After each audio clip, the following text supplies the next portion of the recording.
nakaligtas ang rehiyon ng Calabarzon sa pananalasa ng Bagyong Christine.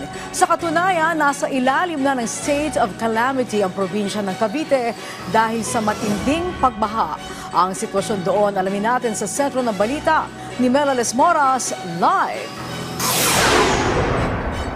Angelique, maaraw na yung panahon ngayon, kaiba sa naranasang malakas na ulan, hangin at pagbaha nga kahapon. Sa ngayon, may mga pagbaha pa rin pero tuloy-tuloy naman ang mahigpit na monitoring at relief operations ng mga otoridad. Maaraw na ang panahon pero baha pa rin sa ilang panig ng Kawit, Cavite. Isa kasi ito sa mga catch basin ng probinsya, kaya't ang mga residente sanay naman na raw sa ganitong sitwasyon. Yun nga lang, tuwing babaha, pahirapan pa rin talaga. Kayo po, binahari po kayo? Opo, lubong hanggang dito. Paano po yung pamilya nyo? Ay, nakalikas niya rin.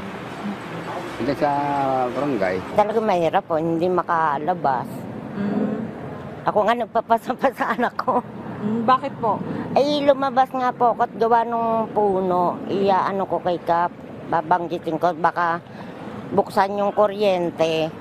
O baka magkakuryente, may madisgrasya. Ang pamahalaang barangay, mahigpit naman ang pagtutok sa sitwasyon. Tuloy-tuloy rin ang paghatid nila ng suporta. Bibigay tayo ng moral support, saka yung pagkain. Sana lang, kung may bagyong susunod, hindi naman maiwasan kasi tagulan ngayon, bagyuhan. Sana naman hindi tumapat sa high tide para hindi namin naaranasan yung ganito. Ayon kay Cavite Provincial Information Officer Nika Cahulis, walang patid ang relief efforts ng iba't ibang sangay ng gobyerno sa gitna ng sakuna.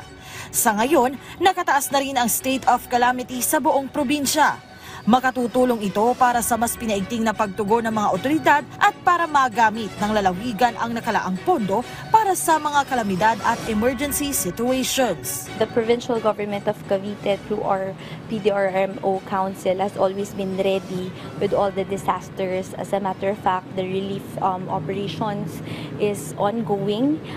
Kasalukuyan din po, as per report, meron din po tayong 4,000 DSW relief goods from DSWD that is predisposition for us to distribute sa mga apektadong pamilya at individual po na natamaan ng bagyo. Angelique, sa ulat pa nga ng Cavite Provincial Government, 12 municipalities and cities ang nakaranas ng pagbaha out of 23 LGUs dito nga sa probinsya ng Cavite. At awa ng Diyos, Angelique, wala na mga naitalang patay dito sa probinsya, bagamat may isang missing o isang nawawala. Yan ay sa Tagaytay City. Angelique? Okay, so Mela, sa mga kalsada natin dyan, ito ba'y passable na lahat o may mga lugar na mataas pa rin ang baha at dapat iwasan?